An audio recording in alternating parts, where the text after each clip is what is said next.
성경에는 인간의 역사를 다루고 있습니다. 물론 주로 유대인의 역사이지만 전체 인류의 역사를 태초부터 천지가 창조될 때부터 영원까지 다루고 있습니다. 그런데 성경에서 다루고 있는 인간의 역사를 보면 중간에 공백기가 있는 것을 우리가 보게 됩니다. 전혀 기록이 없는 그런 성경의 공백기입니다.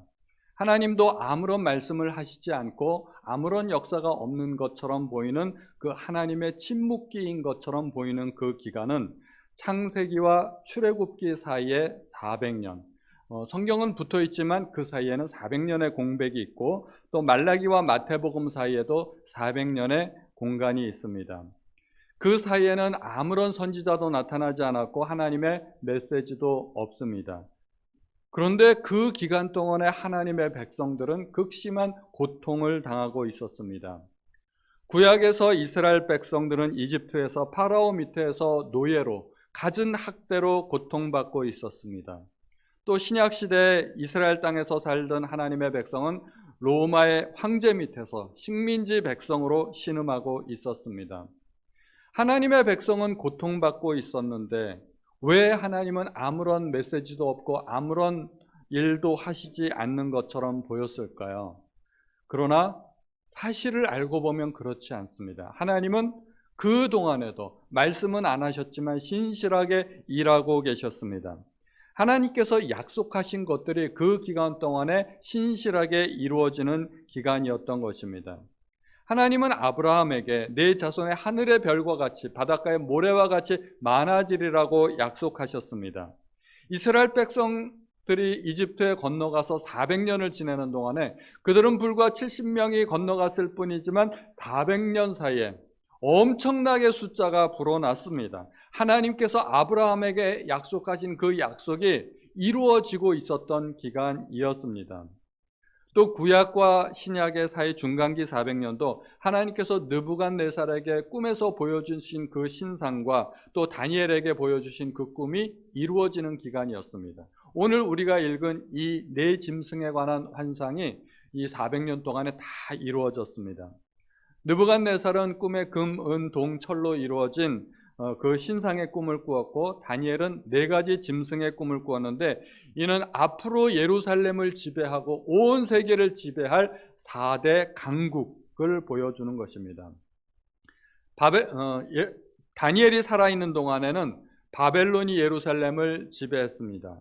그러나 다니엘 생의 마지막 부분에 페르시아가 등장하면서 또 판도가 달라지게 됐죠. 페르시아와 헬라와 로마 등 세계 4대 강국이 예루살렘을 그렇게 지배하게 됩니다. 특히 8장으로 넘어가면은 그 중에 페르시아와 헬라에 관한 이야기가 아주 자세하게 등장하는데 그것이 순념소와 순양의 비유로 나타나 있고 하나님은 또 친히 이것은 헬라에 관한 이야기라고 구체적으로 설명까지 해 주셨습니다. 이 다니엘의 예언 때문에 이 다니엘서는 논란이 참 많은 부분입니다. 2장에서 느부갓네살의 꿈이 있고 7장에서 네 짐승의 환상이 있고 8장에 가서 순양과 순념소의 이야기가 있는데 이 예언들은 역사적으로 너무나 정확하게 이루어졌습니다. 너무나 정확하게 이루어졌기 때문에 논란이 되는 것입니다.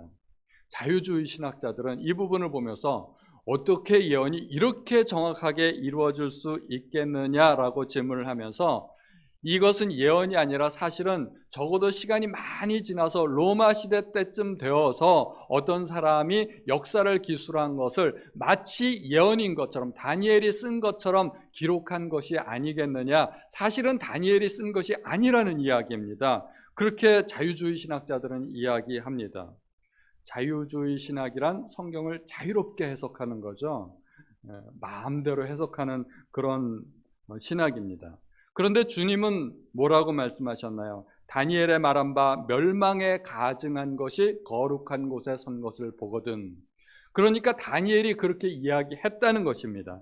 다니엘이 분명히 다니엘서를 기록했다고 주님도 말씀하고 있습니다. 느부갓네살 왕이 꾸었던 꿈은 큰 신상에 관한 꿈인데 머리는 금으로 되어 있고 가슴은 은으로 되어 있고 배와 넓적다리는 노수로 되어 있고 두 다리 정강이는 철로 되어 있는데 이것이 바벨론과 페르시아와 그리스와 로마 등 앞으로 일어날 세계 4대 강국에 관한 메시지라는 것입니다. 이 네 나라는 다니엘이 꿈꾸었던 그 네 짐승과 사실은 똑같은 것입니다. 첫 번째 짐승은 사자이죠. 사자이지만 사자가 아닙니다. 사자 같은 짐승입니다. 독수리의 날개를 가진 사자 같은 짐승인데 하나님은 이러한 짐승을 창조하신 적이 없습니다. 그래서 여기에는 동물이라고 나오지 않고 짐승이라고 나옵니다. 동물과 짐승은 좀 차이가 있습니다. 요한계시록에서도 짐승이 나오는데 이 짐승은 사탄의 앞잡이고 적그리스도로 나타나는 짐승입니다. 하나님은 이러한 창조물을 창조하신 적이 없습니다. 그런데 바벨론 제국이 등장하면서 저렇게 넓은 땅덩어리를 차지하게 됩니다. 지도를 좀 보시면 왼쪽이 지중해고 아래쪽이 홍해고 아시아와 아프리카와 유럽의 일부까지 포함하는 굉장히 넓은 땅덩어리를 가진 바벨론이 등장하게 됩니다. 짐승의 왕을 상징하듯이 그 신상의 금으로 된 머리를 보여주고 있습니다. 둘째 짐승은 곰과 같은데 큰 힘으로 여러 나라를 정복한 페르시아를 보여주고 있습니다. 페르시아는 성경에서 바사라고 나오죠. 이 사이에 세 갈빗대를 물은 것은 페르시아가 바벨론, 리디아, 이집트를 정복한 것을 의미하는 것이죠. 페르시아 왕국을 보면은 또 저렇게 엄청나게 넓은 제국을 형성하고 있습니다. 바벨론 제국의 뒤를 이어서 그 땅덩어리를 페르시아가 다 정복한 것이죠. 또 셋째 짐승은 표범과 같은데 이것도 이상하죠. 네 날개가 있고 머리가 네 개가 있습니다. 이것은 괴기한 짐승인데 이것은 알렉산더가 이끄는 헬라 제국이 매우 빠르게 성장하여서 세계를 정복하였지만 결국은 알렉산더의 사후에 네 나라로 분열되는 것을 우리에게 보여줍니다. 네 번째 짐승은 저게 헬라 제국이죠. 헬라 제국이 굉장히 크게 성장했는데 저게 나중에 네 나라로 나누어집니다. 네 번째 짐승은 뭐라고 형언할 수가 없습니다. 무섭고 놀랍고 뭐라고 말할 수 없는 어떤 짐승인데 이것은 강력한 로마 제국을 상징합니다. 10뿔이 있는 것은 로마 제국을 기점으로 태동될 앞으로 일어날 여러 나라들을 의미하는 것이고 느부갓네살이 보았던 신상에서 10발가락에 해당된다고 할 수가 있습니다. 세계 역사는 이렇게 열강들이 지배하게 됩니다. 로마 제국을 보면 저 지중해를 돌아가면서 뺑 돌아가면서 지중해 주변에 여러 나라들을 정치적으로 통일시키고 점령한 것을 보여주게 됩니다. 이 두 그림을 비교해서 보면 느부갓네살 왕이 꾸었던 꿈과 그리고 다니엘이 꾸었던 네 짐승은 다 1대1 대응이 되면서 바벨론, 페르시아, 헬라, 로마 제국 그리고 그 이후에 분열된 나라 그리고 마지막에 그리스도의 왕국을 보여주고 있습니다. 세계 역사에 왜 이러한 제국들이 등장하게 될까요? 먼저 우리는 바벨론과 페르시아에 대해서 한번 알아보겠습니다. 단순한 힘의 논리가 아니라는 것을 우리는 알아야 됩니다. 힘이 있다고 해서 역사에 등장하고 힘이 없으니까 슬며시 사라지는 그것이 제국의 역사가 아니라 하나님의 뜻과 섭리에 의해서 제국들이 등장하고 멸망하기도 하는 것입니다.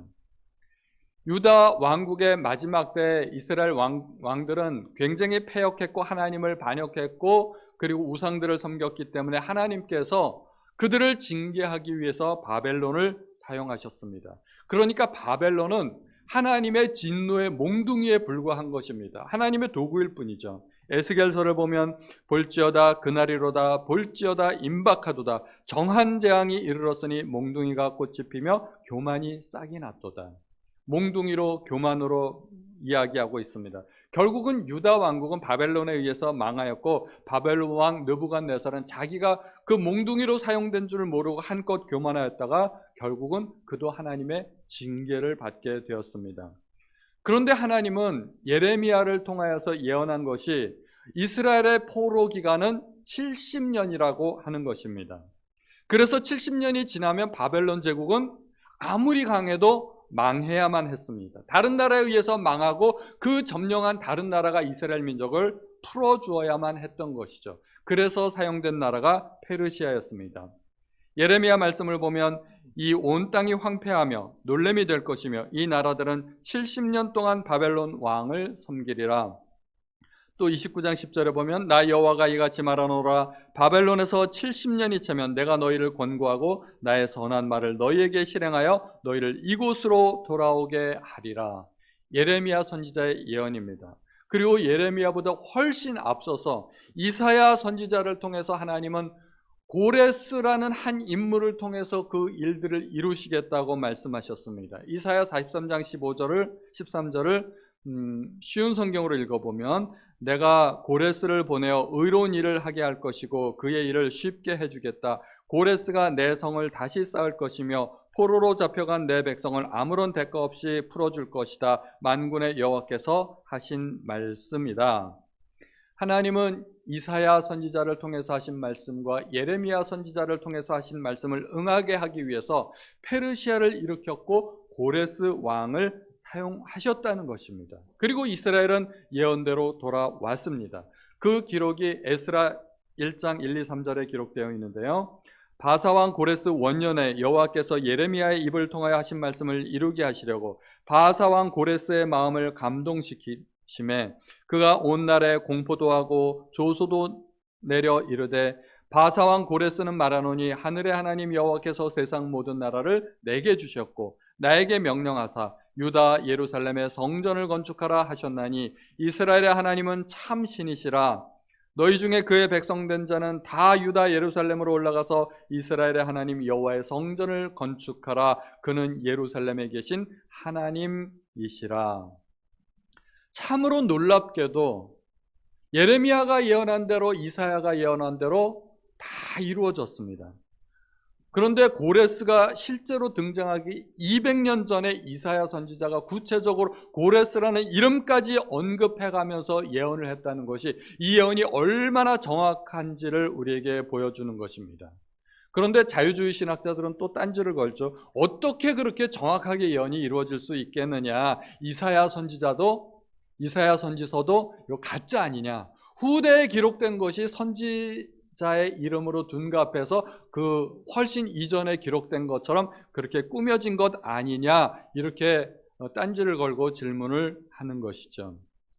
참 이상하죠. 예언이 이루어졌다고 하면 가짜고, 그러면 진짜가 되려면 예언이 안 이루어져야 되나요? 자유주의 신학은 참 이상한 신학이라고 할 수가 있습니다. 하나님께서 고레스를 사용하셨고 페르시아를 일으켰습니다. 그리고 바벨론을 정복했습니다. 고레스가 위대해서 그런 것이 아니라, 페르시아가 강력해서 그런 것이 아니라 하나님께서 고레스를 통하여 예언하신 그 말씀을 이루기 위해서 사용하셨기 때문이었습니다.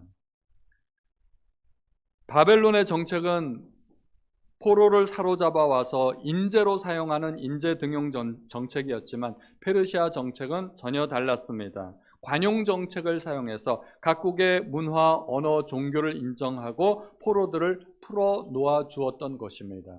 그러므로 각 나라의 정책까지도 하나님께서 사용하시는 것을 우리가 다 보게 됩니다. 포로 정책, 귀환 정책, 이런 것들을 사용해서 하나님은 이스라엘을 징계도 하시고 회복도 시켜주셨던 것입니다. 헬라와 로마를 한번 또 살펴보겠습니다. 페르시아와 같은 대제국도 또다시 일어난 알렉산더에 의해서 망하게 됩니다. 알렉산더는 20세의 왕이 되어서 33세에 죽을 때까지 불과 13년 만에 페르시아의 그 대제국을 다 정복하게 됩니다. 대부분의 땅을 정복하고 헬라 제국을 건설합니다. 알렉산더의 업적이 있다면 헬라 문화를 일으켰다는 것입니다. 변방의 한 귀퉁이의 작은 나라였던 이 헬라 문화가 온 세계 헬레니즘이라는 이름으로 문화를 통일하게 됩니다. 그리고 통치를 더 수월하게 하기 위해서 헬라어를 전 세계에 보급하고 강제로 헬라어를 사용하게 됩니다. 헬라 문자를 보급합니다. 만국 공용어로 헬라어를 사용하다 보니 유대인 자녀들이 그들의 모국어였던 히브리어를 잊어버리게 되었습니다. 헬라어를 사용하다 보니까 그렇게 됐습니다. 그래서 유대인 2세들이 헬라어를 사용하면서 히브리어를 잊어버리자 유대 랍비들은 우리의 자녀들에게 구약 성경을 읽혀야 되겠다 해서 히브리어로 된 구약 성경을 헬라어로 번역하게 됩니다. 이것이 최초로 번역된 구약성경 70인역이라고 부르는 것입니다. 실제로는 이런 두 사람에 의해서 번역이 되었는데 우리가 보통 부르기는 70인역이라고 부르게 됩니다. 이 헬라의 영향으로 신약 성경은 아예 처음부터 헬라어로 기록이 됩니다. 하나님은 어떤 하나님이신가요? 알파와 오메가의 하나님, A와 Z의 하나님도 아니고 기업과 히읗의 하나님도 아니고 알파와 오메가의 하나님이라는 것은 헬라어의 영향이죠. 주님께서 사용하셨던 구약 성경 인용도 70인역 번역 성경을 사용했습니다. 그런데 알렉산더가 죽고 헬라 제국은 대부분의 제국이 부하장수 4명으로 나누어지게 됩니다. 이후로는 로마가 세계 제국을 정복하게 됩니다. 로마의 업적이 많지만 아까 지도에서 보셨듯이 가장 큰 업적은 지중해 연안의 모든 국가를 로마 제국이 다스리고 통일했다는 것입니다. 팍스 로마나라는 말을 들어보신 적이 있죠. 로마의 평화라는 뜻입니다. 로마 제국이 온 세상을 다 정복해서 이제 전쟁 없는 세상, 평화로운 세상을 만들었다고 하는 말인데, 물론 그 평화는 진정한 평화가 아닙니다. 힘에 의한 압제였을 뿐입니다. 그러나 이 정치적인 통일을 이룩한 로마는 당분간 전쟁이 없는 그런 세상을 만들었고, 시민들로 하여금 비자 없이 전 세계를 여행할 수 있도록 혜택을 주었고, 자국 국민들을 보호하기 위해서 시민권을 나누어 주었습니다. 그것이 로마 시민권이죠. 로마에 또 한 가지 엄청난 업적이 있는데 그것은 도로공사의 힘을 많이 썼다는 것입니다. 2000년 전에 만들어진 도로가 지금도 사용되고 있습니다. 사진이 혹시 있을까요? 로마가 도로공사에 얼마나 공을 들였는지 알 수 있습니다. 저 도로는 지금도 여행자들이 저 땅을 밟고 여행을 하는데 저런 도로들이 로마 주변에 많이 깔려 있는데 저 도로는 적어도 2000년 이전에 만들어진 도로라는 것입니다. 그것은 당연히 로마 제국의 통치를 위한 것입니다. 식민지 국가 중에 어느 한 곳에 문제가 생겼을 경우에 곧바로 총독과 군대를 파견해서 제압하기 위해서 저렇게 도로를 만들었던 것입니다. 그런데 이 네 제국의 역사적인 그런 의미는 무엇일까요? 신앙적인 의미도 우리가 살펴봐야 됩니다. 바벨론, 페르시아, 헬라, 로마로 이어지는 그 제국의 역사는 도대체 무엇을 의미하는 것일까요? 하나님은 이러한 제국의 역사를 통해서 무엇을 이루기를 원하셨을까요? 구약의 말라기 이후 400년 동안 하나님은 침묵하셨던 것처럼 보이지만, 그러나 하나님은 이러한 제국의 흥망성쇠를 통해서 여전히 일하고 계셨고 뭔가를 준비하셨다는 것입니다. 하나님이 준비하신 것은 무엇일까요? 400년간의 침묵기가 끝나고 신약 성경이 기록되었을 때 그 첫 마디를 우리가 보면 알 수 있습니다. 마태복음 1장 1절에 보면 아브라함과 다윗의 자손 예수 그리스도의 계보라. 하나님은 예수 그리스도를 소개하기 위해서 이 제국의 역사를 사용하셨고, 그 기간은 하나님께서 물밑 작업을 하고 계셨던 기간이었던 것입니다. 예수 그리스도를 통한 복음의 소식은 온 세상에 전파되어야 했습니다. 바벨론과 페르시아가 유대 민족에 대한 하나님의 징계와 회복을 위한 도구로 사용되었다면 헬라와 로마는 복음 전파의 도구로 사용이 되었던 것입니다. 선교사님들이 해외에 나가서 언어가 다른 나라에 가서 복음을 전할 때 가장 먼저 부딪히는 장벽이 뭘까요? 쉽게 생각하면 언어라는 것을 알 수 있습니다. 복음을 전해야 되는데 우리말로 전하면 그 사람들이 못 알아듣지 않습니까? 지금도 그래서 선교사님들이 다른 나라에 가서 복음을 전하려고 하면 몇 년간은 복음을 전하지 못합니다. 선교사님들이 그 나라에 가서 먼저 언어를 배워야 됩니다. 그 나라 언어를 배우고 그 나라 언어로서 복음을 전할 때 비로소 이제 몇 년이 지나면서 복음이 전해지기 시작하는 것입니다. 그런데 알렉산더에 의해서 헬라어가 만국 공용어가 되지 않았습니까? 헬라어로 번역된 70인역 구약 성경과 헬라어로 기록된 신약 성경은 아무런 언어의 장벽이 없이 세계로 뻗어나갈 수 있었던 것입니다. 또 선교사님들이 겪어야 하는 장벽 가운데 문화적 장벽이 있습니다. 이 장벽 또한 엄청나게 높아서 쉽게 넘을 수 없습니다. 우리나라에도 처음 복음이 들어올 때 이 문화적 장벽 때문에 우리나라가 복음을 받아들이기가 얼마나 어려웠는지 모릅니다. 예를 들면 초상 문화가 그렇습니다. 부모님 상을 당하면 우리는 그 옆에서 곡을 해야 되고 초막을 짓고 산소를 지켜야 되고 그래야 되는데, 기독교인들은 보니까 그 옆에서 예배를 드리고 노래를 부른다 하는 것입니다. 부모님이 돌아가셨는데 노래를 불러. 이 종교는 세상에 이처럼 쌍껏 종교가 있을 수가 없는 겁니다. 우리나라 사람들이 그걸 받아들이질 못하는 겁니다.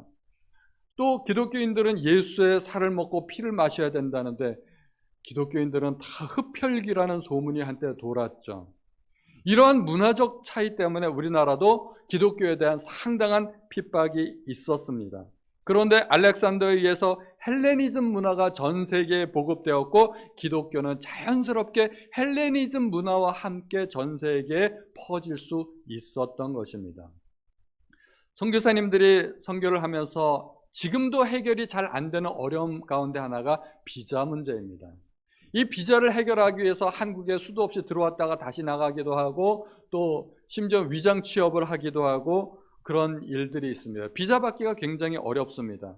그런데 로마 시대는 정치적으로 통일을 이루어 있던 것입니다. 그래서 비자 없이 전 세계를 여행하는 것이 가능했습니다.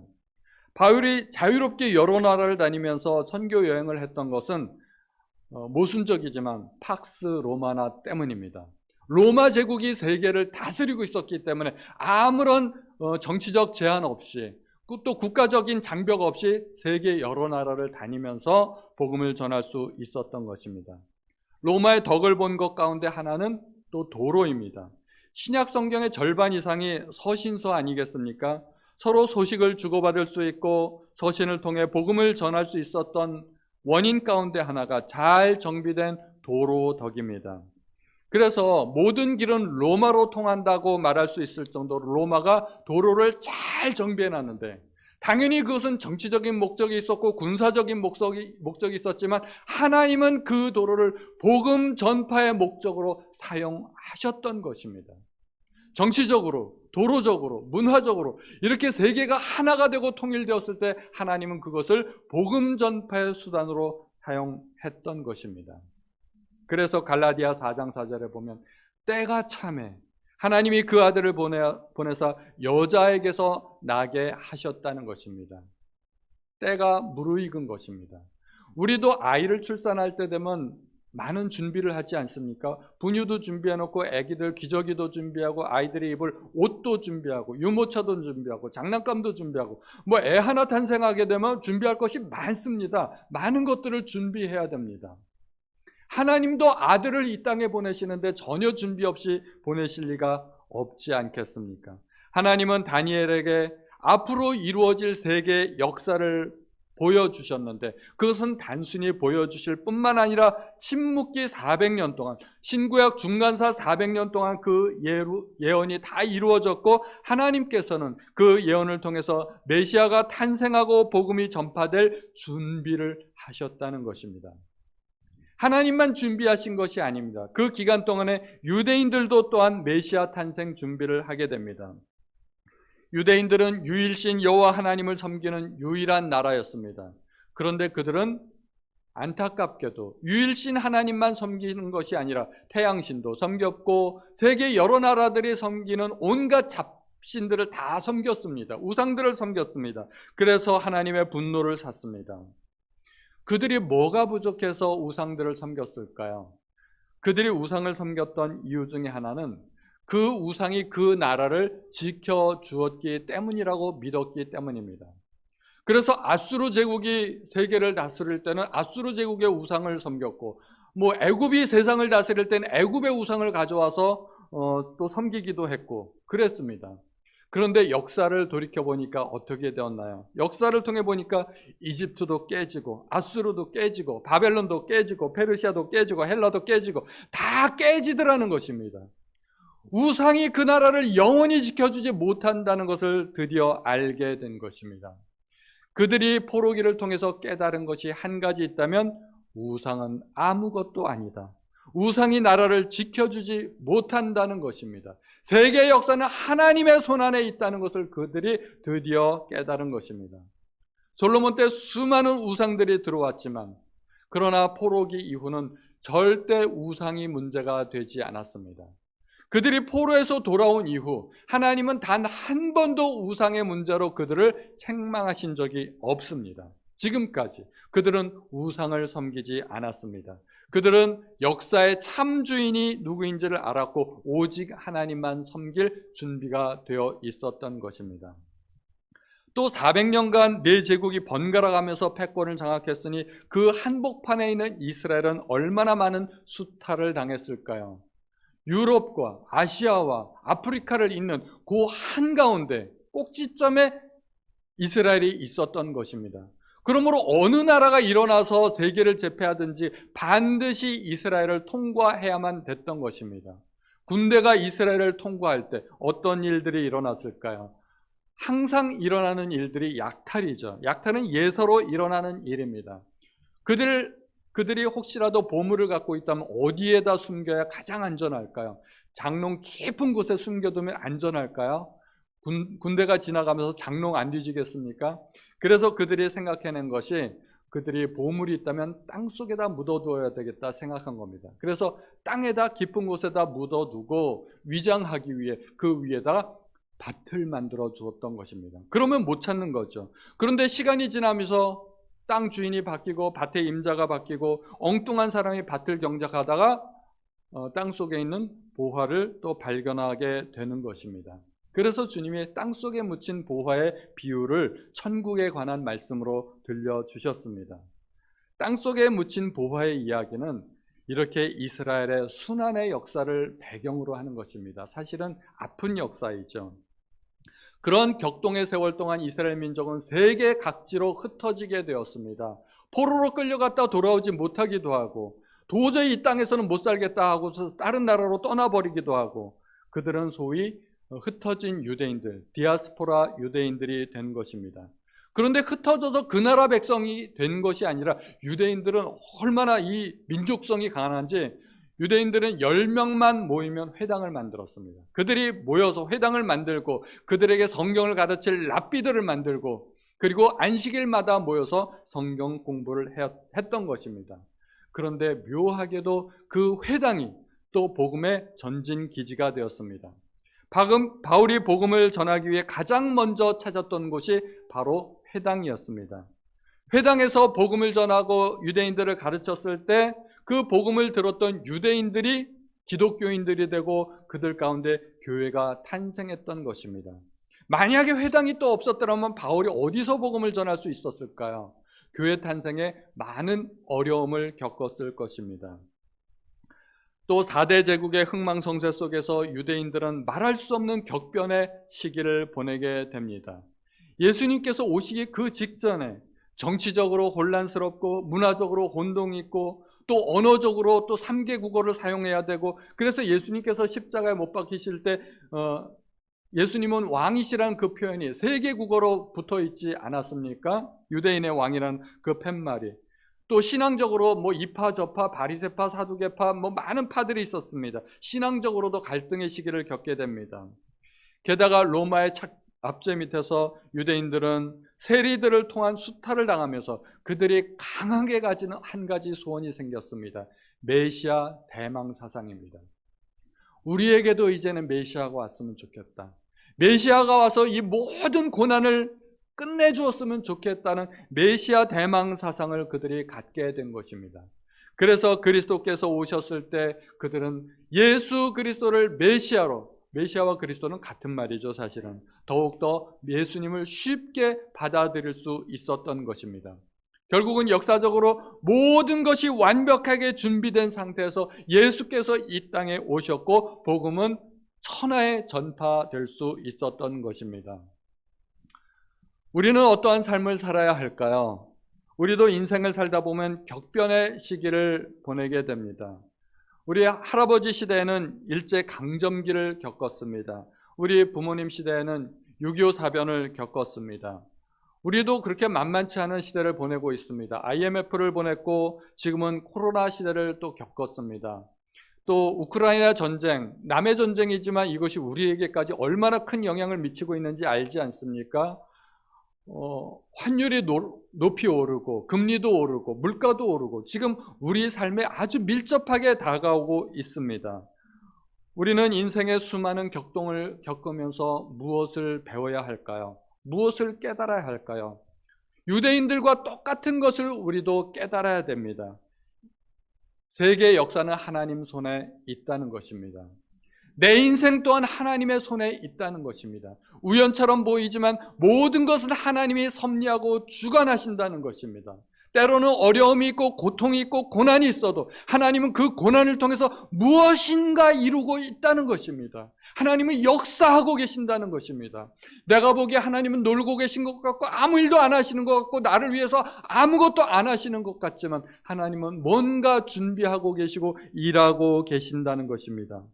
격동의 시기에, 고난의 시기에 우리는 유대인들과 똑같이 또 한 번 메시아 대망 사상을 가져야 할 줄로 믿습니다. 유대인들은 400년간 고통을 겪으면서 간절하게 메시아가 오시기를 기다렸습니다. 우리 또한 이 땅을 살아가면서 또다시 오실 메시아를 우리도 기다려야 할 것입니다. 다니엘이 마지막에 본 것은 무엇일까요? 느부갓네살은 마지막에 돌 하나가 또 와서 그 신상을 박살내고 온 천하에 이루는 큰 산을 이루는 것을 느부갓네살이 보았습니다. 다니엘도 똑같은 것을 보게 됩니다. 다니엘이 본 14절 오늘 말씀에 보면 그에게 권세와 영광과 나라를 주고 모든 백성과 나라들과 다른 언어를 말하게 하는 모든 자들이 그를 섬기게 하였으니 그의 권세는 소멸되지 아니하는 영원한 권세요 그의 나라는 멸망하지 아니할 것이라. 다니엘은 네 제국이 일어났다 망하는 것을 보았는데 한 나라가 일어날 것인데 그 나라는 영원히 망하지 아니할 것이고 그 권세는 영원히 계속될 권세라는 것을 다니엘이 보았던 것입니다. 그 나라가 바로 하나님의 나라입니다. 우리는 이 땅을 살아가면서 현실의 고난이 많이 있지만 그러나 그 고난 속에서 우리가 기대할 것은 영원한 하나님의 나라, 영원히 지속될 하나님의 권세, 그것을 우리가 또한 소망해야 된다는 것입니다.